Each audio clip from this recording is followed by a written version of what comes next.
Welcome to the first video on the Tectonic Takes podcast in 2025. And of course, we had to start with the collaboration forged in the patterns of transfers made between the San Jose Earthquakes and the New England Revolutions. It's not stepbrothers, but did we just become best friends? And with us today, we have Abram and we have Greg from the Revolution Recap. Abram, how are you doing?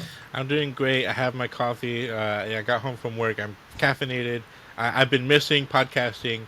I got a new mic. Everything going Abram right now, so I'm happy.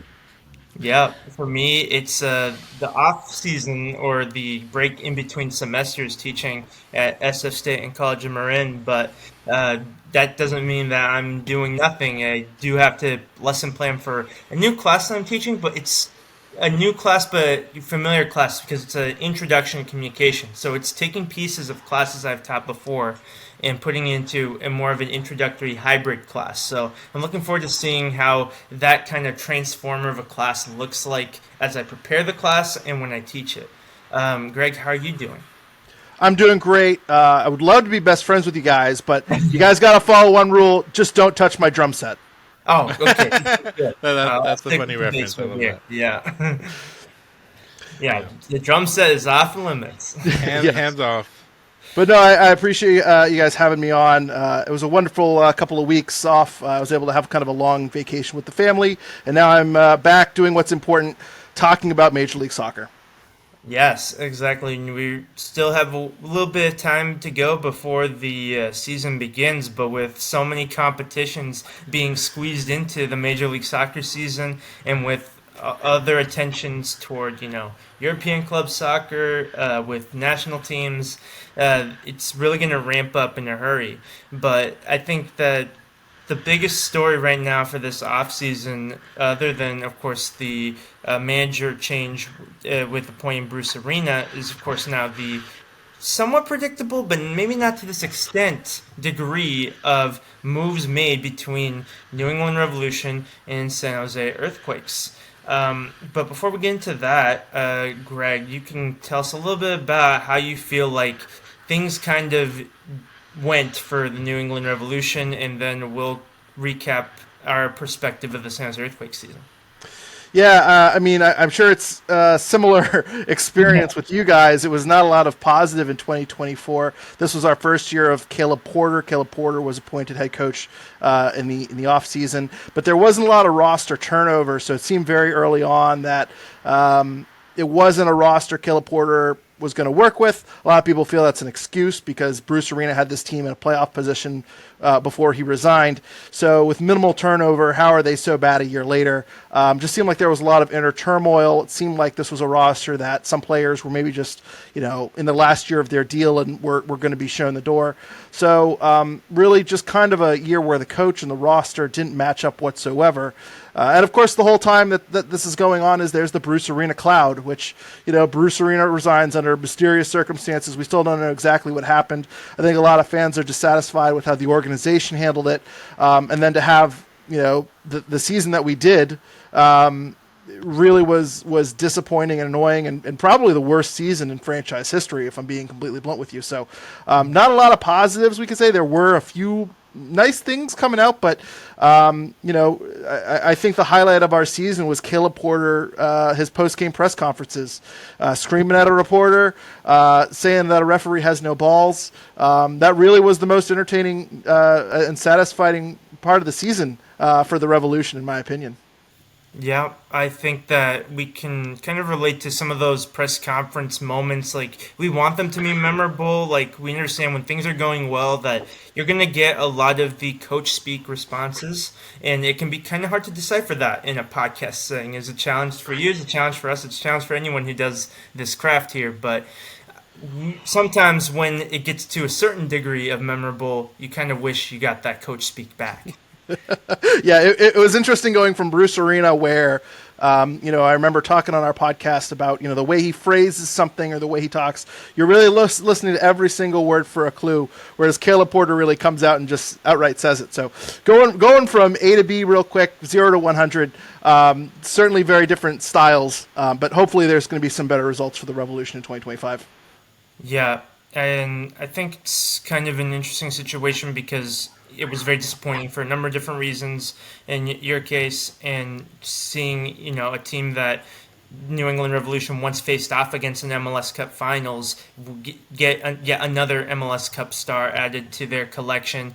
If it hurt you, it really hurt us. So that's kind of where it started really bad, and it ended really bad for the Earthquakes as well. Abram, you think pretty fair to say, right?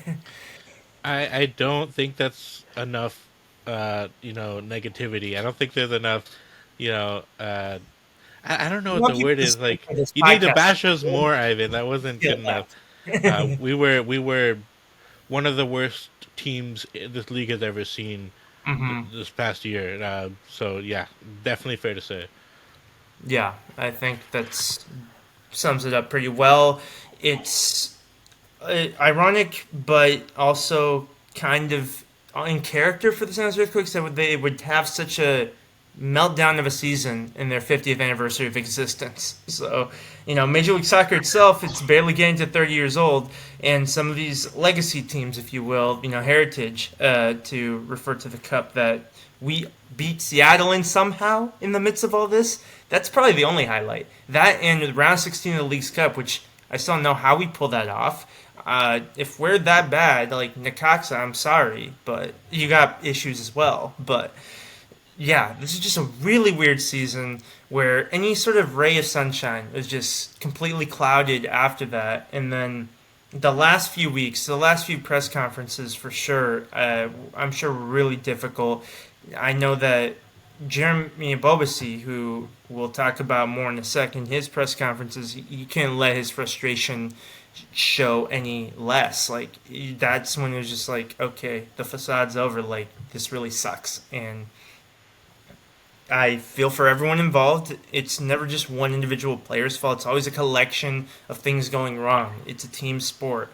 If you want to blame one person for their failures, you watch golf, you watch skiing or something. But this isn't the sport for that. But we have to look forward to something, and one thing that we can always look forward to in the offseason is transfers. And of course, there's always a special group of transfers that brings this two together that we were very excited to talk about. We're going to start with the New England side of things, and then we'll shift our way to the Earthquake side of things, and then we'll take a little bit of a bird's eye view as to what's going on in the league so far, especially with the avalanche of transfers that happened on January 1st when the transfer window officially opened. And lastly, we'll each give our most optimistic outlook as of now, as of January 3rd, 2025, of what we could see happening for New England Revolution and the San Jose Earthquakes. So, I'm going to go ahead and share screen here, and then we will turn it back over to you, Greg, and you can tell us a little bit about the ins and outs of the New England Revolution. As you can see, there's a lot going on here. You can just pick on the ones that involve our two clubs, as well as a few other big moves. Yeah, and these player out listing there, that doesn't even include DeJuan Jones, who was traded to Columbus in the middle of the season. Henry Kessler. Those are two defenders that were on our Supporter Shield season in 2021. So there's been a lot of change since Caleb Porter came in. Dylan Barrero was a U22 signing. They signed him for $4 million. That was actually a Bruce Arena signing in 2022. He had his option outright declined. He seemed to have a little bit of attitude issues, and he tore his ACL in 2023. Came back, was not nearly as effective. So that, I think, is the big highlight, because I think a lot of people expected Dylan Barrero. They thought he had a high ceiling, but it seems like the team was ready to move on from him. Esmir Baraktarovic is going to PSV. That transfer, I believe, was made official yesterday. Yeah. It's going to be a $3 million transfer, up to $6 million. He's a phenomenal player with a phenomenal ceiling. He just did not seem to be a surefire star right off the bat with the Revolution. And the Revs have another homegrown, Noel Buck, who had a great start to his 2023 season. They didn't sell him. They held on to him, and right now he's kind of in purgatory a little bit. He was on loan to Southampton's U21 teams with a purchase to option. He just came back, and it seems like he's in purgatory. So I think this is the Revs selling Esmir while they can, while his stock is a little high, maybe not the highest it could be, but that's going to be a very interesting player to watch in the future. We've been hearing about him ever since he signed with the academy. Really excited for him to make the transfer over to Europe. And then in terms of some other big names leaving, I'm sure we'll get into this. Dave Romney has been our defender of the year the past 2 years. He's heading over to San Jose with you guys. I'm sure you're looking forward to that. Mark Anthony Kay didn't exactly work out for us here. Sounds like he didn't really work out in TFC either, where we acquired him from. That's a player that I think not a lot of players or not a lot of fans are sad to see go. Ian Harkes is probably going to be a bench piece for you guys, but he was a phenomenal guy in his role. Could play up, played very well in the 8 role, could play on the wing, could play 10. He's a really, really good player all the way around. Good attitude. Really good under the radar signing that the Revs have had the past couple of years. I think a lot of people were sad to see him go. So I know those three are kind of all tied together. Earl Edwards Jr., I know you guys signed him or traded for him. Standard backup. I think he's played 21 games over 10 years. A little surprised the Revs got a transfer fee for him, to be honest with you, but still a decent number 2 keeper if you needed him. And then outside of that, Tim Parker, I know he was a best 11 in 2023. Didn't really work out for the Revs. It seems like St. Louis was ready to move on from him as well. Nick Lima, I know you guys signed him. Didn't exactly fit very well in his one season here. And then Javier Arriaga, that was actually one of the big acquisitions Caleb Porter made. A lot of people were surprised to see his option declined, but his form kind of dipped towards the end of the season. Jackson Reagan took him over in Seattle. That kind of was into motion. Yeah, he lost his spot in Seattle, and the Revs basically acquired him for nothing at the beginning of the year. A lot of people thought he was the guy that Porter was putting a lot of chips into, and that was going to be the guy. And his form kind of declined. He got in some arguments with Carlos Gil towards the end of the year. And they declined the option. And going into this offseason, actually, they had no center backs outside of Andrew Farrell. So it was very interesting to see them decline the option on Arriaga. Everyone else is essentially a bench player, someone who didn't really have a role. But obviously, a lot of players going out, a lot of players coming in. You see Fofana and Ceballos. Both of those guys are TAM players, TAM signings. They're both going to be center backs. That's our center back pairing, it looks like, which is going to be interesting. They're 26 and 23, both new to MLS. That's going to be interesting to see how they adjust on the fly with the Revolution. Jackson Ewell, who you guys know, we're signing in the midfield. Campana, we spent $2.5 million in GAM to trade for him for Miami. Our starting striker, Giacomo Vrioni, is not working out whatsoever. They need a new number 9. Brioni may be sold to Europe. It's unclear, but if he isn't, they might be using the buyout on him. So a number 9 was really at the top of the list, and Campana seems to fit that billing very well for the team. Alex Bono will be challenging Elias Ivicic for the starting goalkeeper role. Ivicic came in. Again, a good start to the beginning of the year, kind of slumped towards the end. I'm sure you guys know Ivicic with his time in Portland. So, and then Tanner Beeson, Luis Diaz, and then Liverpool Luis Diaz. not that Luis Diaz, but he's actually Luis Diaz, former Crew player. He's coming in on a supplemental roster contract. So that's a very low-risk signing for the Revs, essentially, while one of our designated players, Thomas Shanklai, comes back from a torn ACL. And then Parasan is the goalkeeper that we drafted in the Super Draft. First goalkeeper taken in the Super Draft. He looks to be a number 3 goalkeeper for the team. So very busy offseason. There's a lot of new parts. It's going to be interesting kind of, assembling the car from scratch to see how it runs. It's either going to be a home run or maybe a single. There's a lot of moving parts, and I think the biggest issue there is the fact that you have your starting left back is probably going to be Peyton Miller, who's 17 years old. If you're a United States men's national team fan, you'll want to keep an eye on Peyton Miller. And then you're going to have 2 center backs in Fofana and Ceballos, who, again, new to MLS. And then you have Brandon Bai, who is at right back, who's the veteran of that back line. But it's not clear whether or not he's staying. He's in a contract season, and the Revs have been linked to a couple of U22 potential signings for right back. So Brandon Bai, it's unclear what his future holds. So you might have a very, very young back line a season after you gave up, I think the 5th most goals in MLS history. So it's a very kind of strange situation how it's all going to come together, but there's still a lot of question marks along that back line. And luckily they have 2 experienced goalkeepers. But personally, I have my doubts about how this is going to all come together. There's just a lot of question marks heading into 2025. Yeah, I just switched tabs a little bit because I realized that the one that was listed for 2025 was out of date. So this is probably a clearer picture of what the roster is going to look for, even if it's not in position order.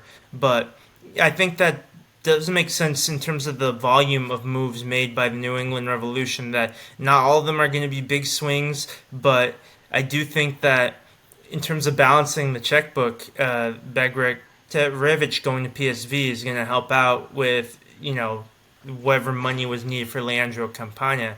So we could talk a little bit more about the Quakes players that are coming your way. I'll talk about Tanner Beeson, and Abram, you can talk a little bit about Jackson Yule. So Tanner Beeson's a really interesting case because when he was given the opportunities to start, it was because everything else was falling apart around him. But when he was playing his better soccer, his opportunities were more limited because of the depth that we did have at center back before players moved on.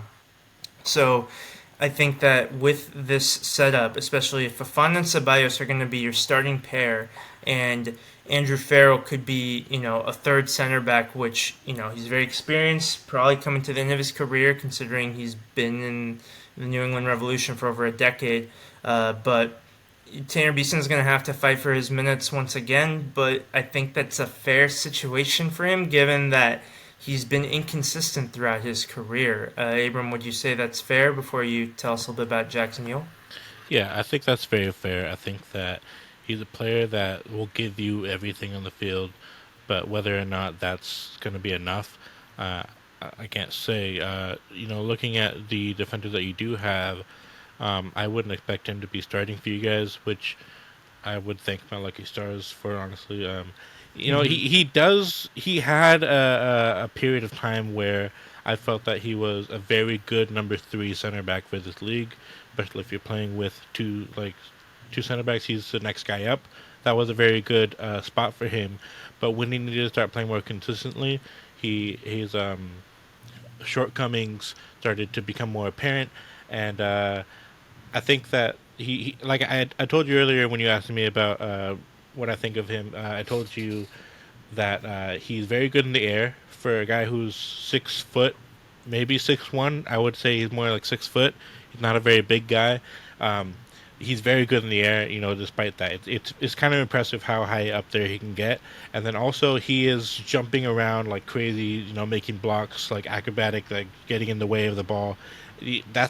Those are the aspects of where he will be giving you everything that he capably can. But Yeah. then he's not very fast. He can move, but he's not super fast. He loses concentration, I feel, and kind of like misses the ball at crucial moments. And when the ball's like it passes like behind him, he will tend to not get to crucial balls when it matters, and that will end up in goals. And when you're a center back, you can't really be that inconsistent.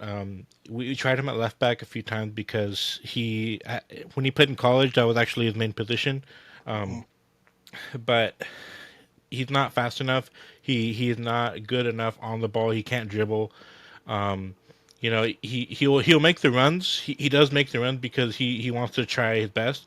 But honestly, uh, the runs are decoy runs because he's never gonna receive the ball and whip it across or anything. But yeah, that's kind of what you can expect from him. But you wanted Well, me to go into Jackson. Oh, you had questions? no, I was going to say what's interesting is that it seems like Caleb Porter wants a guy with the ball at his feet that's good at passing the ball and that's good at going up and kind of being a distributor. So it doesn't sound like he's a great fit. And the other thing that's interesting about Beeson is that they signed him to a 2-year contract, which I thought was very interesting too. So maybe the money is right. We won't know that until the end of the season. But one thing that I think is interesting when you have two young international center backs that are new to MLS, I feel like you want to sign a veteran center back that is kind of comes in, is kind of no nonsense. And Beeson doesn't really seem to be that guy. So I wonder if they're going to sign another one. But another name that we lost in this offseason was Jonathan Mensah. And part of me wonders, too. I mean, Mensah, they signed to a 1-year, $500,000 contract last year. He played 300 minutes. Those 300 minutes were fine. He just didn't really play a ton. But I hear all this about Beeson, and I don't know. I almost feel like I'd rather have Mensah on a 1-year contract as kind of a veteran center back who's a little more mistake proof or not mistake prone. Whereas Beeson, it seems like the overwhelming response from fans is what you guys have shared here. So it'll be interesting to see how he fits in, or if the Revs go out and get another center back. But yeah, he certainly slots in to be a backup. It'll be interesting to see how he fits in. Yeah, Yeah, I I mean, think a lot of these San Jose Earthquakes defenders, of course, Jonathan Mensah, he left before this season, but he kind of walked before all these other transfers between these two clubs could run. But because of how poorly the Earthquakes defense was this season, there's always going to be a little bit of that scarlet letter for any of them making moves to other clubs. So proceed with caution, of course, but sometimes it takes a new environment, and I think there can be a benefit to Tanner Beeson's style of play. He kind of reminds me of a cornerback in NFL where he will make the big play in hopes of getting a turnover, an interception, but if he doesn't, then he gets burned on a route. So that's kind of the gambling mentality that sometimes Tanner Beeson is playing with, and you love to see the passion of it, sure, but the best defenders in any league will know when to hold them, when to fold them, when to know when it's the right time to make that challenge or to drop back. Yeah. yeah, I agree with Ivan's statement. I mean, if the Quicks fans in our Discord heard you saying that you'd rather have Jonathan Mensah over Tanner Beeson, they'd be like, "Yeah, he's a better soccer player." Um, and having seen both of them play sometimes together, you would definitely right in that. Beeson is. I'm concerned about your front office and their decision making. If I'm being completely honest, not that we have the best in that department either, but this doesn't seem like a move that makes sense to me. Uh, it, I would have kept Mensa if purely from a soccer perspective, and Beeson, you can bring him in for depth, but he's not going to be that veteran that apparently are looking for in that department. Yeah, I He guess all, that's a challenge with roster building, and then I'll let you finish your point, Greg. Sorry, is that you would like to have five or even six center backs, but with MLS's roster construction rules, you hope to get four quality center backs that you could start any given match, and then hope that the youth can fill in the cracks if there's an injury or suspension. But I think that also makes it even more challenging for teams that play with a back five as well. So those decisions are always really interesting. And while we're kind of on the same page as to how we feel about that move in particular, if that's what it came down to, I'm sure there's always more to it than we may see right now in January before the season starts. Go ahead, Greg. Yeah, the one thing I'll add to is every signing, it seems like, for the Revs outside of, I think Bono might be older, might be 30. I think Luis Diaz is over 30, but or actually no, I think Diaz is younger than 30. But outside of Farrell and Bono, everyone here is under 30. Beeson, I believe, is 27 years old. So it seems like the Revs have kind of put a little bit of a premium on youth. So maybe that's, I guess, the thinking that they're getting younger everywhere at every position, even at backup center back. But yeah, hearing your description of Beeson, it doesn't seem like he fits Caleb Porter's style. And as you guys have said, just not someone you want as your third or fourth center back. So we'll see how it goes. If there's an injury to one of the center backs that they have, or if one of them doesn't pan out, it seems like Beeson is the guy. So it'll be an interesting experiment if they have bought low on someone here. Prove it season for him. Like, I'd like for him to prove us wrong because the Quakes drafted him for a reason. He's been in MLS for a few years now, and he could still find that extra gear and then evolve as a player, even if he's, not this young, early 20s kid that he was when he entered the league. Mm-hmm. A little bit about Jackson Yule, Abram? Yeah, Jackson Yule, in terms of our fan base and their perception of him, I feel like that is very skewed. Uh, Quakes fans like to hate on Tanner and Jackson in the same sentence. I wouldn't put them in that box at all. I think Jackson is someone who was given the Wondolowski's armband, and nobody wants to be in that position, right? So when you consider the light that he's being shown in, like, oh, this guy should be like our main guy, he's our captain. When we drafted him, he was like a big deal for us.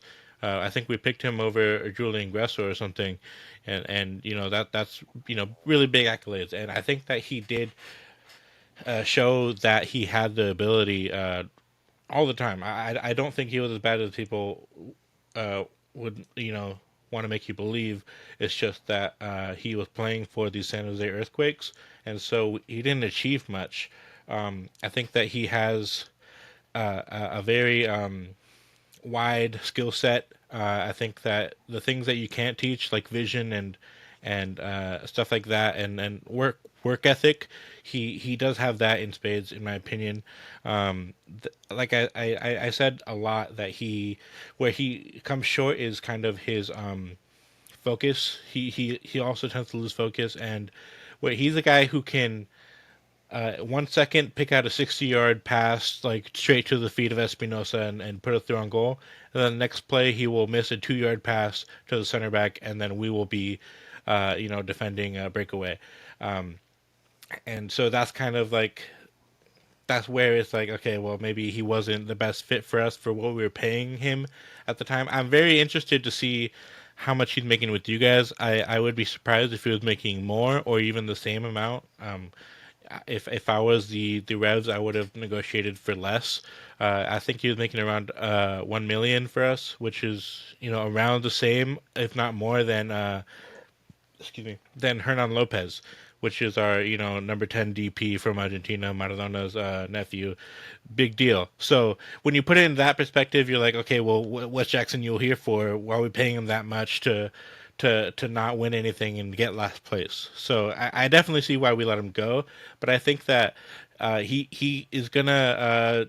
I've always said this. He's gonna do better once he leaves us. I think that if you guys can get the pieces around him sorted, and looking at your players out list, I'm kind of worried about that because you guys got rid of, Carlos Hill. Or is that Nacho Hill is a different player? Yeah, sorry, Nacho Hill is Carlos's brother. Okay. Yeah. Yeah, I was like, yes. Very, very big difference in quality there. not as bad. Okay. No. Carlos Hill, I think will like having Jackson on his team because he'll do the running and he'll make sure to get him the ball at every opportunity. He's a very calm and collected player. At the best of days, sometimes he's not that. Sometimes he will be a little bit nervous.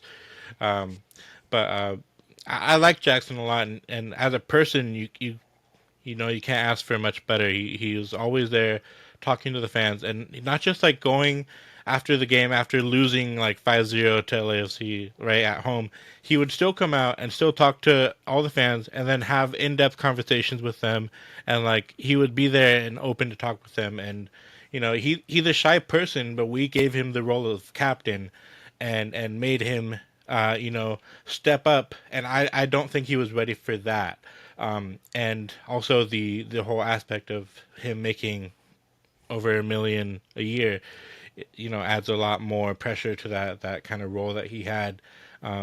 So if we can get like I would say 800, million, 800,000 a year, 800 million is crazy. Then that's more of where like I would expect him to get paid, and then that's where I think it's more justifiable. And like I said, with a good six, because we had a really hard time finding a good six. Grezzo looked good at first, but then ended up kind of not working out. And then he would play much better for Ecuador than for us. Right, yeah. So that kind of put Jackson in a awkward position where he had to stop focusing on being an 8 and be an 8 and a 6 at the same time. So all this to say that I think Jackson was spread way too thin. He was thrust into positions that he wasn't ready for. But I think that there's qualities he has that you could expect from some of the best players in this league, and he can be an amazing player for you guys if things are set up correctly. Yeah, it's going to be an interesting one because I think this one has the potential to work out. It's a 3-year contract. You mentioned the money too.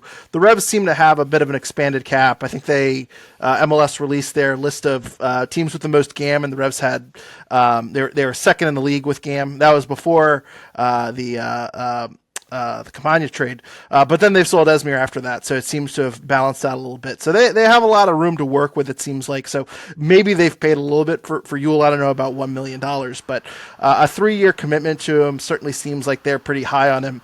And the Revs did just have a TAM signing this past summer window in Al Hassan Youssef, who looks to be our starting six going forward. He seems to be the real deal. It looks like they're fading out Matt Polster, who's been our starting defensive midfielder, our starting six for the past few years. So it'll be interesting to see how those three kind of mesh together. But I am curious about how Ewell exactly fits in with this team. And as you said, I think if he has weapons around him, they have Luca Langoni, Thomas Shankalai, Carlos Hill. They have 3 designated players ahead of him in the attacking midfield, along with Alassane Youssef. So he's got some talent surrounding him in the midfield. It'll be interesting to see if he fits in well there. Yeah, and it's interesting. Like this midfield is so much in a state of flux that I was thinking Yule could possibly have been a mentor for a Bagratevich or a Buck, but that may not be the case. I would probably be concerned if the plan was for Yule to be the double pivot with a K, which is no longer in New England. We'll talk about him in a sec. Or Pulsar even. And Pulsar was someone that I thought, especially when he was a Chicago Fire, good player, just, in struggling teams. And he was one of the first names on the team sheet for a lot of last season, it looked like. But still, I think that Yule brings a lot of good qualities that he could find his footing under Caleb Porter. I feel like that. I like that matchup from player to coach. I think that those are the types of players that Caleb Porter enjoys working with. I mean, Darlington Nagbe was a much better player in Portland with Caleb Porter, but you look at someone that he could fill multiple different midfield roles, and he's not going to be, barking, for more playing time or for getting an expanded role, more touches, more assists, yada, yada, yada. Yule's going to be that guy for you. Yeah. And the other thing, too, that I think this team has lacked a little bit of is on-field leadership. So I think having a former captain, I know you mentioned he's a little shy and he was kind of thrust in that position, but maybe there is a little bit of on-field leadership that he brings. You mentioned Matt Polster. He's a guy, too, that I think has been an on-field leader for the Revs. So if he's leaving the team at the end of the season, he's in his contract here, too. Where does that leave the locker room? So maybe the leadership and off-field, locker room guy stuff might have helped this a little bit, but it's interesting. They're certainly committing to him. I was surprised Beeson got 2 years, and I was surprised Ewell got 3 years. But I think the Revs desperately needed another midfielder, and he fits. He checks some of the boxes, maybe not all, but some of them. Can I say also about his leadership qualities? I will maintain that I don't think he was ready for the position when he was given it as a young draftee guy. I don't think any player is ready for Wondolowski's, specifically his armband. But what I do know and what I have heard is that he is very vocal in the pitch, on the pitch, in the locker room. But he himself has said that he wasn't ready for that role and that he's like a shyer guy who had to grow into that. And so I do feel like he does, like you said, he might not be ready. Like he's no Carlos Puyol, he's no Roy Keane, but he is going to be one of those guys who will probably be like trying to get the team going forward and being vocal as much as he can in his own way. So I would expect that, and I hope he works out for you guys. Mm-hmm. Mm-hmm. By the way, my Jackson Ewell fun fact, which I'm sure you guys are well aware of, but I believe he signed the same day as Nick Lima signed with you guys. And Nick Lima and Jackson Ewell were both Rookie of the Year finalists in 2018, I think it was, or something like that. So I thought that was a fun little coincidence there. Yeah, the way that their careers have converged and diverged together, I think has been really interesting to see them develop into mainstay MLS players, which I know for followers of the sport as a whole, you think of an MLS lifer and that's seen as a mark against you. But for those of us that follow and cover and love our domestic league, we still have a lot of appreciation for those players too. Without them, we don't have a league. So I think that I'm really appreciative for their, on the field performances, even if their careers may not have hit the highs that a lot of us were expecting of them their rookie years, but they're still very quality MLS players. And Nick Lima is one of those players that we're going to talk about now. We look into the incomings for the San Jose Earthquakes. You're looking into their players in overall. All of them except their super draft pick, of course, has a tie with New England Revolution, either through trade or free agent. So while Earthquakes are intrigued at the level of activity so far in this transfer window, that we are getting players in, we are getting new faces into the setup, that we are still looking for a little bit more variety in source, but we are, interested to see like this contingent from New England Revolution. They're going to have that camaraderie, that at least like they're going to be in a new environment with some familiar faces, so that can help integrate them into our setup. But of the players that we're probably most excited for, it would probably have to be Dave Romney for his defensive performances. Even though he has that past with LA Galaxy, I mean, that hasn't stopped the Earthquakes in recent years. We had Preston Judd come in last season, so I guess this is a new trend of at least once a season we're getting a former Galaxy player there. With Mark Anthony Kaye, he's an interesting player because he started off his career very well, and he was getting international call-ups with Canada on the regular, but I think a few injuries, he hasn't been the same player. He hasn't been as consistent as the last few years. I believe he's only 30. He just recently turned 30 last month, so his decline kind of started a few years before that. And now, like, I wouldn't put money on him being in the Canada roster for 2026, but as far as MLS goes, I would hope that he would be, a capable defensive midfielder, because we do need that. We already talked about Carlos Grayzo not putting more than 2 games in a row at a high level for the Quakes throughout his career, despite his exploits for Ecuador. Um, We've almost had a goalkeeper overload with Earl Edwards Jr. I mean, in past seasons, so I'm not too, it's Earl Edwards Jr. We know what kind of player he is with his limited appearances. He's a great, presence. He does a lot of great work outside of soccer, but I think that we need a goalkeeper, sure, especially since a couple of these have left contract options decline.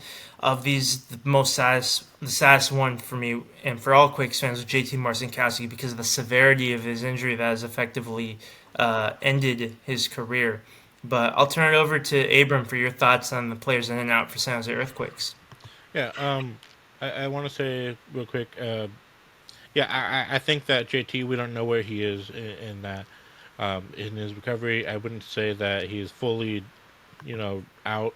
I think that is very possible. It's not unlikely, but right now it looks like he is still a professional soccer player. Just whether or not he'll be one for us is the question. Yeah. The options being declined still leaves room for negotiation. We don't know. Um, what was the question, Ivan? What was the question you asked? Yeah. So, yeah, was there anything else you'd like to add about any of these other players leaving? I guess Jeremy Obobese being one of the biggest losses in terms of what he means to the Earthquakes and his contract, among many things. Yeah, I mean, he was another one making around 1 million, and he wasn't putting up $1 million a year performances. We don't know what he was capable of. I think that his injury when he hit his head kind of really messed things up for him. 1 second. Okay, I'll Um, fill in for Well, you. Oh, you're Well, no, good. I was just going to say on Abobasi, we were Oh, talking yeah. about this pre-show. I think him going to LAFC, that might be a move that the league will look back and say, "Boy, how do we let this happen?" He's certainly, he's still young. Talk about a young player. I think he's 26, 27. I know it seems like his time in San Jose had kind of ended, but he's still got some years in those legs. And I know, as I mentioned, the Revs were looking for a number 9 coming into the season. That was someone that when his option was declined, I thought maybe the Revs Cavs should take a look at him as well. So it's going to be interesting to see him go if he goes to LAFC, because that's a situation I think where a change in scenery surrounding him with talent. I wouldn't be shocked if that might be the signing of the offseason for LAFC. And I hate to say it, but when you have a player like Dennis Bouanga, who he could play anywhere in a front three, he doesn't have to be the number nine. That bringing in someone like Ebobisi, who's a specialist in his role, he's a out and out forward. That you're gonna have every opportunity to get those dangerous balls into him, and he can finish them off. We would have liked to have seen that with more regularity when he was wearing a Quakes uniform, but I think that I've already envisioned him scoring a goal against us whenever we play the LAFC again. It's almost like a foregone conclusion in my mind, and I'm not just saying that to be, typical pessimistic Quakes fan. It's just it feels like it's the next chapter in the script here. But I think that yeah, this could be a game-changing move for LAFC. But I think that overall we had to say goodbye to some of these players. Carlos Acapo, he's going to be missed. He's a player that, even though he's no longer going to be an Earthquakes player, I'm going to be tracking his progress with Equatorial Guinea, because with the expansion to 48 World Cup spots and 9 of those belonging to Africa, 5 was too few for the quality of national teams in Africa. That who knows, maybe we could see in Equatorial Guinea or some other countries qualify out of Africa. And Carlos Acapo is certainly a player that's capable of raising the floor of a national team like that.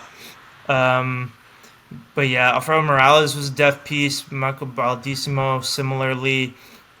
William Yarbrough, I'm sorry, but it's going to be tough for another MLS team to trust him, even as a number two. He made some big saves, and it wasn't entirely his fault, but he wasn't looking that great himself either. And I just am surprised Casey Walls stuck around this long, to be honest, because it never seemed like anyone was interested in figuring out what they had with Casey Walls other than just as an MLS Next Pro stand in.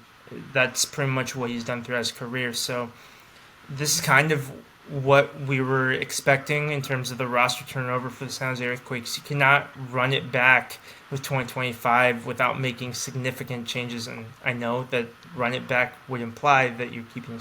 I'm talking in circles at this point. But any other thoughts, Abram, on the ins and outs before we look into what the squad is starting to look like with who's left? Yeah, I mean, I was still on a boba seed, and I had to spit out my cough drop so I could keep talking. But I like you said, Ivan, about like him scoring on us. I think that when the league is looking at Abobasi, they'll be looking at him to regain his form when he scored 17 goals in the league, and I think that it's going to be very easy for him. Maybe not to get to that level, but it's going to be very easy, relatively, to get to a place where he's considered a very strong and viable forward in the league again because of the players he's going to have around him. He's going to have more signings coming in.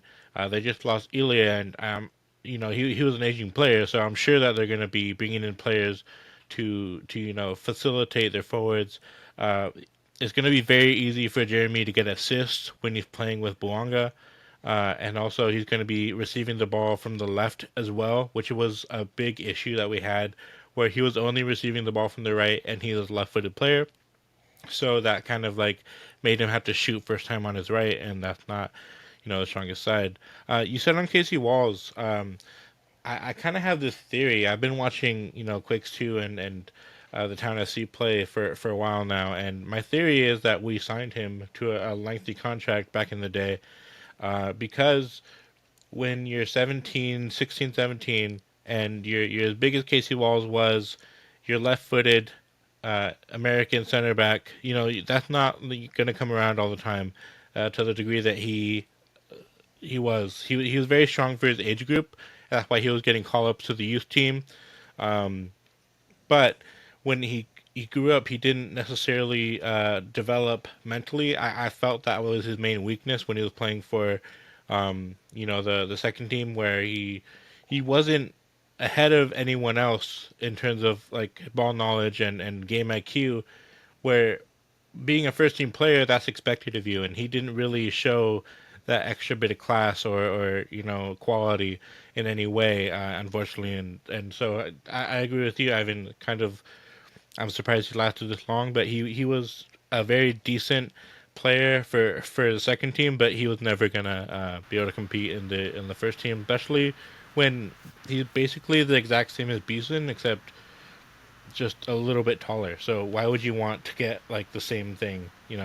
Come to Oakland Roots, Casey Wells. It's okay. We'll accept you with open arms there, just down the road. That would be a great place for him to go. Side question: are you more of a Rhode Island or Hartford guy, Greg, in USL Championship? Oh, well, I got to give a shout out to the defiance of RIFC. And I also want to give a shout out, not that anyone from San Jose is interested in an RIFC podcast, but I want to give a shout out to our friends at Raising Anchor who do a phenomenal job. And Tide Talk. RIFC had a phenomenal inaugural season going all the way to USL Cup. Jack Peniotu, who's a Revs player, who's in the academy, but didn't get a lot of minutes, got to go down there and play a little bit for him. Kano Smith is the head coach. He's a former Revolution player. And Michael Parkhurst, you were talking about MLS lifers earlier. Michael Parkhurst is a co-owner of the team, and we actually just had him on the podcast a couple of weeks ago to talk about RFC and his career going over to Europe. So shameless plug, if you want to hear our interview with Michael Parkhurst, co-owner of RFC, go back into our podcast feed. Anywhere you listen to podcasts, Revolution Recap, and you'll see our interview with Michael Parkhurst there. There we go. And yeah, I'll let the guys over at Roots Blog know whoever to connect with if they want to do a similar Bay Area and New England crossover just at USL. Absolutely. So with Romney and Lima, those are the two players, especially at the defense, that we're getting that played the most on this list. Of course, Kay was kind of in and out of the lineup. Is that fair? Yeah, Mark Anthony Kaye was in and out of the lineup is a good way to put it. I think at the beginning of the season he got little more appearances under Caleb Porter, but obviously fell out of favor towards the end. He's someone that shows you flashes here and there, and you understand why there's the hype, but ultimately he's inconsistent. He's turnover prone. He's not that quick on his feet, and essentially with this trade, the Harks K Romney trade, Mark Anthony Kaye was a salary dump. I believe he's making $750,000 on his contract. I believe the Revs are eating, I think, $300K of that. But that was essentially just the number that the Revs need to get off the books. And then, Dave Romney, too. I think he's also kind of a TAM-ish player, around $700K. But he's going to be a starting center back. He also fell out of favor with Caleb Porter, too. He seemed to... Porter never seemed really high on him, and actually when the team traded for Arriaga, Romney was the guy initially out of favor. As time went on, Romney worked his way back into the lineup, leading to the Revs trading Henry Kessler. So Romney, I think, also could, it was actually, I don't know if you guys know this, it was reported in the primary transfer window, the window that goes through whatever the first 6-ish weeks of the season, the Revs were shopping Dave Romney for $100,000 in GAM. That's it, $100,000 for a center back who was coming off a phenomenal 2023 season. Apparently there were no takers. I guess no one was really in the market for a center back at that point, and it turns out he had an appearances clause in his contract, so his option wasn't really picked up. So the Revs still had him under contract. He's a good player too. It just seems like someone that the Revs didn't really want, and once it was out there that he was on the trading block, you didn't really see much of a future with him too. And again, Ian Harks is on a pretty good contract there. So I think Harks and Romney will be good pieces in your build. Mark Anthony Kaye, a decent depth piece, but I'm not really sure how he's going to turn around, because you talk to TFC fans, you talk to Colorado fans, they say the same things. He's not the same guy from LAFC for whatever reason too. And then Nick Lima too, decent depth right back. The Revs got him because Brandon Bai had a torn ACL going into the season. Suitable. Not exactly a guy you build around at this stage. And Earl Edwards Jr., again, we talked about him. He's back up. A year ago, Jacob Jackson, who I know you guys are familiar with, Jacob Jackson started a playoff game over Earl Edwards Jr. So, he the second leg, Earl Edwards Jr. came in for Jacob Jackson, but, the gap between Jacob Jackson and Earl Edwards Jr., I'm not sure how high that is. So, do you guys not have another goalkeeper yet? Is Earl Edwards Jr. your only goalkeeper on the roster? No, we were still going with Daniel. Okay. Number 42. I know that's a weird starting number, but Daniel, absolutely, we have confidence in him. And a big reason why we got in a hole early in that season, he wasn't enough to solve the problems later when he returned, but it was his injuries that didn't help anything. Gotcha. Ivan, do you mind if I ask our guest some questions? Yes, go for it. And then So I'll just give a starting 11 projection based on our current roster after that. sure. So we have a player coming back, Nick Lima, who, everyone here was really divided about. But that's more politically based than anything else. But I'm interested in the soccer player, so I'm curious. A lot of us, remember him as the national team player who was, getting call ups, and it kind of seems like he's not that guy anymore. I'm curious what he was like for you. Do you see any of that guy in him, or do you think that's like gone and we've moved on from that? Yeah, I'd say that's gone. And I mean, he wasn't a super arrow prone player. He was just kind of depth. He didn't really have flashes of speed. Defensively, he was suitable in bits and pieces, but he still made the occasional error, still gave up the occasional penalty. Really is a guy that if he came back to the New England Revolution, I'd be fine with him in a backup role. If he starts 10 games for you, I'm fine with that. But really, as a starting right back, I think it's the time has passed Nick Lima. So the Revs did trade. They got him from Austin FC for a decent amount last year. So I think they had much higher expectations for him. But towards the end of the year, yeah, and at some points they played him over at left back too, which was helpful. But ultimately there was really nothing flashy or sturdy about him. At this point, I view him as an MLS backup. So it's a little bit concerning that he right now is projected to be our starting right back, like for sure. Yeah. Looking at who we have, he's our guy. Paul Marie would probably have to shift into left back based on this list. We have Victor Costa too, so it's Victor not too Costa. bad. Oh yeah. Yeah. That's another one of those numbers that's like, oh yeah, we have a 94 on our roster, Yeah, right? I have Do you one. guys, do you guys want Brandon by? He's in his last year of his contract. It's unclear if he's staying with us. So I mean, I always thought he was good. I would take Brandon by. He was good on fantasy for me. Everyone was always saying take Brandon by, so I have good associations with him. I did want to ask you about one more player. We got so many from you. So, um, Dave Romney. A lot of people, because of the two center backs that we have that are projected to start with Bruno Wilson and Rodriguez. People are kind of like split on whether he's going to be the starting left center back or the left back. I personally have not seen him play left back. No. When I looked at Transfermarkt, he hasn't played there in 5 years. He seemed like a center back, like a big dude, not fast, just no nonsense, just big guy. Is that your perception of him as well? yeah, I would agree with that assessment. He seems to be a straight up center back at this point, and he's not the most mobile. Although there was one game last year where Apple TV showed the fastest sprint speed. Dave Romney had the fastest one, and everyone I think was a little bit shocked by that. Not that he's slow, but so one of our problems last year was Arriaga goes up and dribbles up and tries to kind of break lines and moves forward. And part of the problem was Dave Romney wasn't able to cover all of that space in behind him. It led to some fast breaks behind him. So, he's not exactly the most agile or quickest player to play left back. But for a center back, he's certainly a suitable player. As a third center back, I think Dave Romney is a phenomenal option. I don't know if you guys are considering playing a back five, but Dave Romney certainly is a guy that can handle I have no issues with Dave Romney as a starting center back. Again, not the most fleet of foot. He's kind of more of your kind of traditional tall, sturdy center back, kind of your Iron Man. I think he played every single minute for us in 2023. Yeah, I don't view him as a left back in any sense. So I imagine he's either a depth piece or maybe you guys are going five in the back. Yeah, Yeah. I think that's So fair. good problem to have. We need the depth, regardless of who ends up starting alongside Rodriguez. If I had to make a decision, I would like to think at least one of these players is going to start. And I know that Nick Lima is already looking like that option, especially with Carlos Acapa moving on. But I could see David Romney at least getting an edge over Bruno Wilson because he hasn't had that much of a phenomenal season. But then again, do we give him like a mulligan given all the situations happening there? But then it's kind of like my projection for the backline and goalkeeper. I think for the midfield, obviously you write Christian Espinoza and Hernan Lopez on Sharpie. I think that Amal Pellegrino is going to be, we're hoping for a bounce back season from him for his goal record that got him to the Earthquakes. And then we would definitely need at least addition either midfield or forward.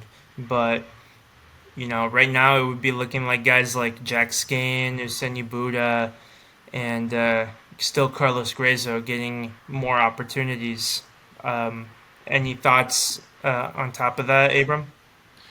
I, I have a lot of thoughts, but they're all negative. Yeah. Like you're telling me the roster, I'm looking at it and I'm like, oh no, this is the same thing as last year. Like we just don't have a good team. Right. We're Like waiting on at least one more move, hopefully, yeah, before the season starts. yeah, and But I have renewed confidence in the center back department. I think that Dave Romney is going to be strong. Uh, Ivan, you said that Bruno had issues. He was so injured. He was super injured last year. We played like yeah, a that's handful of true. games, and I personally liked what he brought to the table. He's also with the what's good about having a left-footed center back is the rotation options. Is like we have two starting caliber right-footed players, so we can like rotate a lot more options, and also like Greg said, the five at the back would be great. We've been asking for that. We need what's the answer to conceding so many goals? More defending, maybe. So that would be a really good option. I think that Daniel Muni is a phenomenal backup option for either of those positions. I would have had him over Tanner Beeson last season, but can't always have what you want. Yeah, I don't know, man. This team is like, I love it, but I'm looking at it. I'm like, It's easy to see how we had a very, very bad 2024. yeah, Well, one thing I'll add too, and this is someone who has very limited knowledge of the San Jose Earthquakes, but part of me wonders if you're not playing Dave Romney a significant amount, why would you make that trade? Because Yeah, they that's one. traded 500K for him, and Dave Romney, played under Bruce and at LA. So this is the third time Romney has played under Bruce Arena. So I imagine Bruce Arena has a lot of faith in Dave Romney.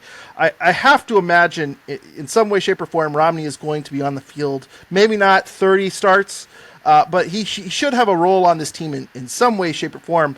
Either that or, Bruce has a lot of faith in Ian Harkes or Mark Anthony Kay, who were acquired in 2023, who haven't played for Bruce a ton. The real Bruce connection, and you're going to hear Bruce's guys a lot, because I know I've been hearing that for 5 years in New England. But Dave Romney is a prototypical Bruce guy. So I imagine he has to be involved in this in some way. If not, if Romney, Harkes, Kay are all three bench guys or depth guys, that's a bit of an odd trade, in my opinion, for San Jose. But the one other thing I'll mention here too is that all of the players you guys have gotten from the Revs, I believe Nick Lima too, who was signed as a free agent, they're all on 1 year deals. So if they don't work out, you can kind of rinse repeat. Maybe this is Bruce Arena just kind of filling out the bench, and just giving himself more options. But it's certainly not, for the Revs, I can at least say, well, they're getting younger. They're signing guys in their early to mid 20s. Even though they're committing to longer deals, every guy you've brought in from the Revs, and your super draft pick, seems like 1 year guys. And I don't know if it's making you guys all that much better. So Yeah, I'm curious to see how that works out. I have to imagine Romney plays a decent role for you guys going forward. But as I say, I'm not an earthquakes expert, so we'll see how it right. pans out. Ivan, Yeah, there's usually a lot of outrage when preseason concludes and we are quote unquote disrespected in the power rankings that a lot of publications, a lot of podcasts will make.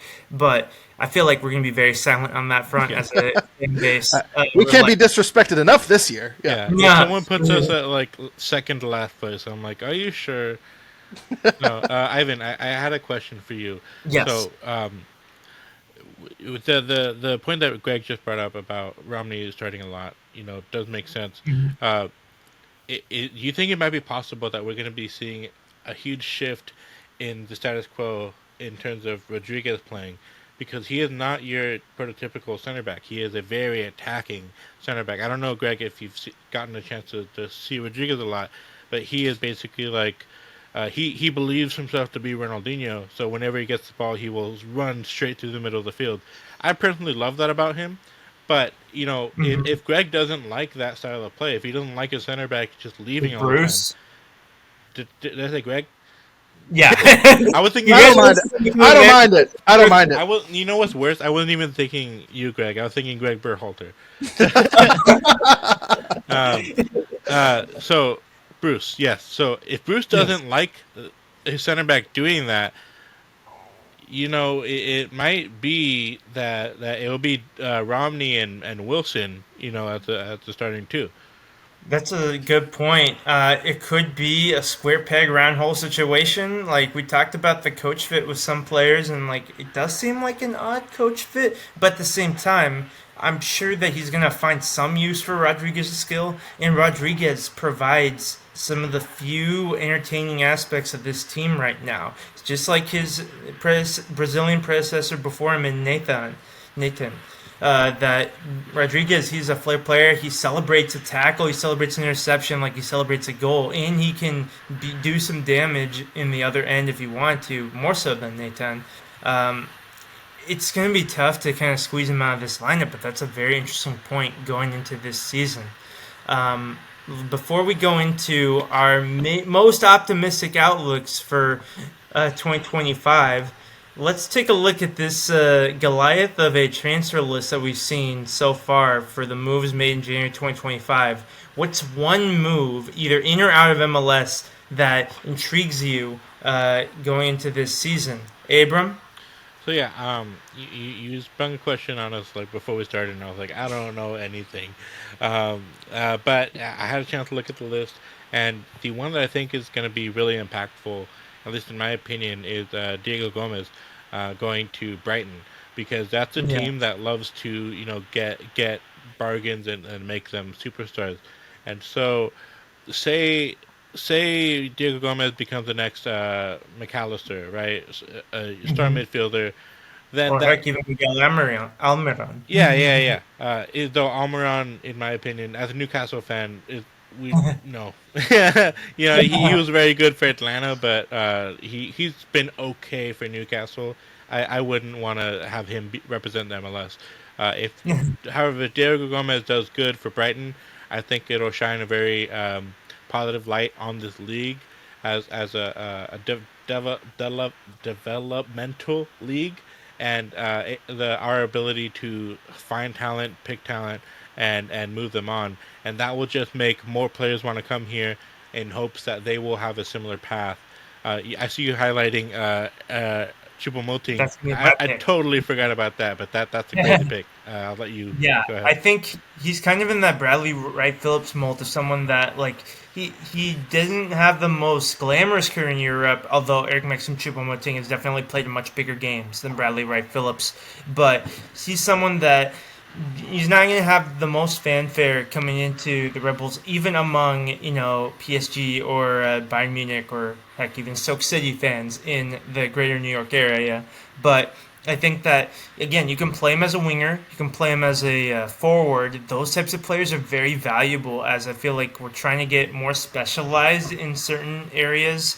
In certain clubs, they just want to have a set and forget winger, set and forget forward, and sometimes there's certain plays that you can try to put in one side or the other, and they're very effective in one role, but not in the other.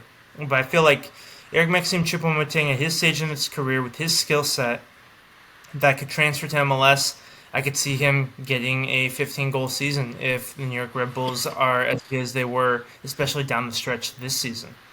Greg, do you have a standout player? Yeah, I'll go with super recency bias because this deal happened today, Uh-huh. and I look. I'm not gonna pronounce this name correctly. I've Mhm. seen it a bunch. I've seen it in the news a lot, but I'm just gonna try. And actually, it looks like you've clicked on it recently. Matai Incomboni. Akamboni, yeah. Akamboni? Yeah. I've seen it Yeah. written down. I haven't actually heard it yet, so I was pretty close. I'm going to give myself a lot of credit there. But this is an interesting one because I think it's, he's 18 years old. This is a guy that didn't exactly have a starting MLS gig. And he's going to a team in the Premier League. It's a low fee with I think it's 2.5 million with a sell-on fee, but I think it's very interesting to see the MLS Academy straight to Premier League pipeline. I think this seems like a significant sale just because of the type of player it is, where he is in his career, and just the level of team in Europe. It's going to be interesting. And I also know, James Sands going over to the Bundesliga just because I've seen James Sands a lot for our New York City FC. I'm curious to see how he pans out on loan over in the Bundesliga. But those are that's recency bias. As Abram said, this was sprung on me last minute, so there might be a better answer. But those are what's happened in the past couple of days, and that's what's off the top of my mind. And also, I wasn't allowed to choose a Revolution transfer, so I can't say Damian Rivera to Phoenix Rising, which got to see how the Cranston, Rhode Island native does down at USL. But so I'll go with those two instead. Yeah, and notably, I had to do a double take. Rivera, that is not a loan, that is a transfer. So, unfortunately, it will be a little bit trickier if you want to get him back and if he balls out in USL. But I think he has loads of potential and he's going to do very well at that level. Yeah, he's someone that just never had the minutes, and I know he had an okay season with Tampa Bay last year, but obviously, academy player that just seems kind of squeezed out of a spot. Hopefully he does well. I think he's going to have a great career in USL if he never makes it back to MLS, but certainly seemed to have a lot more potential with the Revs that just never seemed to pan out. The timing just never seemed to be there for him. So, sorry, didn't actually mean to get into a Damian Rivera conversation. That was a side joke. That's okay. And this is what I like to do with my guests and with my co-host too. It's like, hey, I have a trivia itch that I need to scratch sometimes, and I love playing these types of games with people. Greg, one time Ivan on the spot made us name every single Champions League winner in history. No. No, we did it, but I was just like, huh? Yeah, I'll pass on that one. I once did a podcast where the hosts pulled up a handful of questions that had nothing to do with soccer. What it was, how burnt or how brown do you want your toast? It was just how do you pull your shopping cart in the grocery store? And most of them I felt to be pretty straightforward, but apparently it was very, very controversial on this podcast. So, I guess I'm used to being thrown to the ringer. But Tim, the soccer trivia I'd be terrible at. That'd be no, thank you. You always put your carts back, right? Oh, absolutely. My first job was at a grocery store. So, yeah, I always feel bad for the person that's got to walk to the other end of the parking lot to go get it. Same with me. I worked retail a few years back, and I was usually the person that's like, hey, do you mind going outside for 10 minutes and getting some loose carts? I'm like, oh, yeah, sure. Why not? Fresh air, not bad. Mm-hmm. Yeah. It was always fun to see the one shopping cart across the way, and it seemed like very hard to get the shopping cart where it was. Like it'd be up on a ledge sideways, like in a foot of dirt, and it was like someone's got to be messing with me at this point. So, yeah, my PSA to your listeners is to put the shopping cart back, please, for the love of God. Yeah, I forget which podcast. It might have been like the fantasy football podcast I listened to on CBS, but there was actually a debate of that, and it's like, I feel like this is something everyone does or should do. But okay, cool. I'm glad people are agreeing on this once again. Yep. So the last question I have for each of you is, what is your most optimistic outlook for 2025? So for New England Revolution, Greg. Yeah, most optimistic. They return back to a top 4 seed. They get a home game, or I guess they're the home team in the 2 out of 3 series. I guess they're still doing that. Look, the Revs have a centerpiece player in Carlos Heel, who was an MVP 3 years ago, maybe 4 years ago. I guess at this point we're in 2025 now. He's certainly getting up there in age. He's certainly not as effective as he once was. But they have 2 designated players in Langoni and Thomas Shankali around him who have shown flashes, but ultimately haven't completely come together. The Revs have two more U22 spots as well, which should help them if they need to invest. And they're getting Campana in a decent starting striker.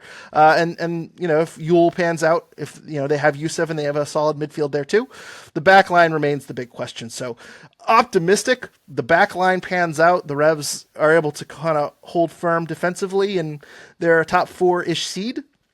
Do I think that's going to happen? No. I think right now they're going to be, in playoff contention, but I certainly think they'll be in the bottom half of the bracket if they do end up making the playoffs. Right. So in that optimistic scenario, who are the three teams that they don't leave? I'm gonna guess Inter, at least one of the New York teams, and at least one of the Ohio teams, right? Yeah, I'd say Columbus. Yeah, yeah. I mean, yeah. If we're in the optimistic scenario, yeah, Columbus I have to assume is up there. I have to assume Inter Miami is up there, and then I could go a number of different ways here. I guess the Red Bulls were just an MLS Cup, so I don't want to disrespect them. But there's a handful of teams in the East that I think had a bit of a bad year, and they're looking to rebuild and they're looking to get back up there. So again, in the optimistic scenario, I guess those are the three teams that are probably going to be up there. But in my realistic scenario, I could probably list off 7 or 8 teams that I expect to be above the Revs, or at least the Revs will struggle to overcome. Right, yeah, because then you also have to consider Orlando and Atlanta and those. So 8 and 9, I think it's doable.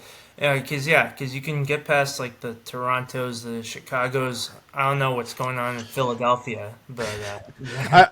I was just going to say, even Chicago. I mean, Chicago's always been a basement dweller, but Greg Berhalter, the other Greg, the Greg that Abram's thinking about, Yeah. it doesn't seem like a team that is going to sit still and accept the results. Similar to what you guys have done with Bruce Arena. I think when you bring in a coach of that level, ownership certainly isn't going to just sit back and lose. You bring in a coach like that, to get results and to get results now. So I'm not taking Chicago as easily as I have in the past 3 to 5 seasons. So even Chicago Fire, are the Revs going to be ahead of Chicago at the end of the year? I'm not so sure about that. It's a tough away trip for sure for an Eastern Conference. Yeah, our old rivals. Yeah. Yeah. So, Abram, what's your most optimistic outlook for the Earthquakes? 13th or 14th in the West? 13th, 14th, 13th. I do think that Bruce is a good coach, and so I think that improvement is imminent. I'm not too optimistic. I have to be based in reality and realize that you could be the best coach in the world, but you need good soccer players on the pitch to win soccer games. And I'm not sure if we have enough of those. And we're a team that has historically struggled with injury. Last season I saw someone tweet that we did not play a single match with our ideal starting 11 because of Hernan joining late and the injuries that happened subsequently after he did join. We did not play a single match in 2024 with our ideal 11, and any team would struggle in those circumstances, in my opinion. So hopefully injuries aren't as harsh to us this year. And 13th, I would be not happy, but I would be like, okay, we're going somewhere. I'll go one place higher for every big transfer we do make. That's how I'm feeling. Because like realistically, we may make that one like Hernan Lopez like last season. Okay, get us to 12th or 11th. Like that, if that player hits the ground running and is immediately productive, that's how much one player can move the needle, like 1 to 2 places. Because you really need improvement across the board. Yeah, and Ivan, you have to keep in mind as well that Bruce is hard at work looking for a quality number 9. We were looking at Brandon Vasquez very heavily. Unfortunately, it looks like he's going to go to Austin FC. Yeah. And, there was a few teams in for him, and San Jose Earthquakes is not the most attractive destination. But I do believe that Bruce is going to get back to the drawing board and look for someone of that ilk, of that same caliber, with a similar, effect on the technical side of things. Like Brandon would have been great because he's American, and that wouldn't have cost the international slot. That would have been ideal. But I know that he likes to have a good forward. He's historically like Walter Bowe is one who I think of from New England. who I think was a very good forward in this league, and that's kind of like the caliber that I'm hoping for. Right. Yeah, I was just gonna say Walter's his brother, Gustavo Bo. But I was gonna mention Gustavo Bo is. Yep, I know, close. This is the third time today. This is the third time I just said the wrong names.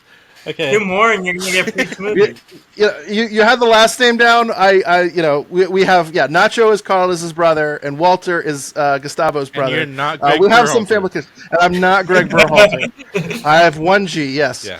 No. And your Twitter DMs are not filled with hate from Yes. U.S. Netherlands fans.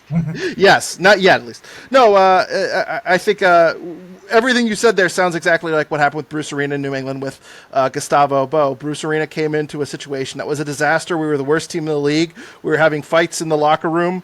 We were getting manhandled 5-0 game after game between Philadelphia and Chicago. Bruce Arena came in, turned really the mentality around first, but then right away signed Gustavo Bo. He needed a goal scorer, and Gustavo Bo came in and really turned that team around. And once you have a dangerous forward, that changes so much for you. So yeah, I think if you guys are able to make that big signing, which Bruce Arena will make, I mean, Bruce Arena is not sit still, and I also don't think Bruce Arena really is worried about 2-3 seasons down the road. I think he's worried about this season right now. So even though it's a bit of a rebuild, even though there's got to be some changes in your roster, I think you can take comfort that Bruce Arena is going to go out and he's going to spend the money. Yeah, absolutely. And I think that regardless, like we're gonna see what happens. We're gonna see what moves are made, and we can only go up from here, right? That's the mindset. That is what Hitting Bruce with my. I don't know if Greg, if you have the honor to speak to Bruce, he's a very. I love speaking to him because he's just the way he speaks is awesome. But the first thing he said to me was, "Well, when you the good thing about the last place, that always the only place you have to go is up." I was like, I love this guy. Immediately, I was like, I'm in. Yeah, I've asked Bruce some questions, and he's done he's. We talked coach speak earlier. He doesn't give you anything, but still is endearing. Somehow, some way, he's endearing as he's giving you a pointed response that doesn't help you whatsoever. But It takes no, all it takes all yes, personality types to make this fun, and especially now that people are keeping more and more tabs with all other teams, whereas like you're still very much in that like you have your one team mindset, but people are getting more and more interested in that, and that's how you get people interested. The different personality types. That's how people who aren't Vancouver Whitecaps know about Vanni Sartini. yeah. We talk about personality, but Yeah. yes. So, my call to action for our listeners and viewers is that this is our Eastern Conference team for this season. That we are, we did the Step Brothers routine at the very beginning of this podcast. I know that we went on over an hour. Thank you for listening this far. But we're going to keep track of this progress. Maybe mid-season, maybe near the end of the season, we'll reconvene once again to see how things went and how our players did that have changed sides. But as for, the next coming, months building up into the MLS season, what kind of content do you do over at Revolution Recap? What are some exciting things you have planned for us? And then Abram and I will do our plugs.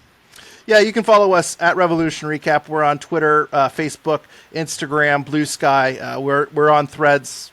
Barely, but you can follow us. Search Revolution Recap, and we're also available on all podcast platforms. We do weekly recaps of every single match. We also have kind of a midweek episode, typically with an Apple TV guest, usually the commentator of that week. And we also do off-season episodes similar to this, just kind of summarizing the news and kind of our takes on everything. And if you're a San Jose fan that wants to learn more about your new assistant coach, Shalry Joseph, Revs legend Shalry Joseph, you can scroll way back into our feed, or you can probably just Google it on Spotify. Just search for Revolution Recap Shalry Joseph. We interviewed him back in 2020 talking about his career and his time with the Grenada national team. It was actually before he was hired as an assistant coach with the Revs. But Shalry Joseph, a phenomenal guy. We're very excited to see him back in MLS. Fan favorite.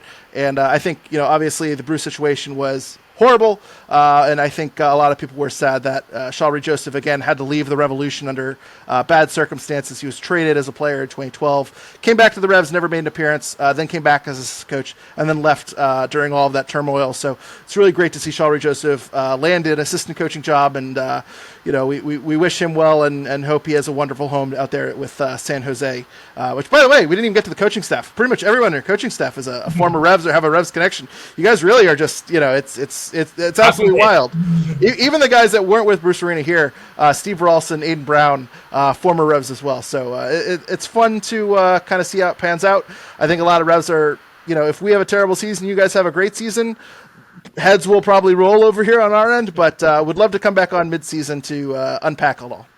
Yeah, and you mentioned Shalry Joseph and how for the longest time he had a very good MLS career, and he was the reason why people who followed MLS, they even knew of a country like Grenada's existence. And as we're approaching the 2026 World Cup, this is not just an opportunity for us to indulge in one of the biggest soccer tournaments there is, one of the biggest sports tournaments there is, but it's also a chance for us to learn about other cultures, about other countries, and that's what I hope to inspire with one of my side projects. So you'll see me again soon on the Tectonic Takes, but in the meantime, you'll also have a chance to look at my articles, such as the one that I'll link to this podcast, that I'll focus on all the Asian, African, and North and South American nations, plus New Zealand. In this article that I'll link, at least one player that's playing in a league that is accessible to us in the United States that you could watch on one of the streaming services or channels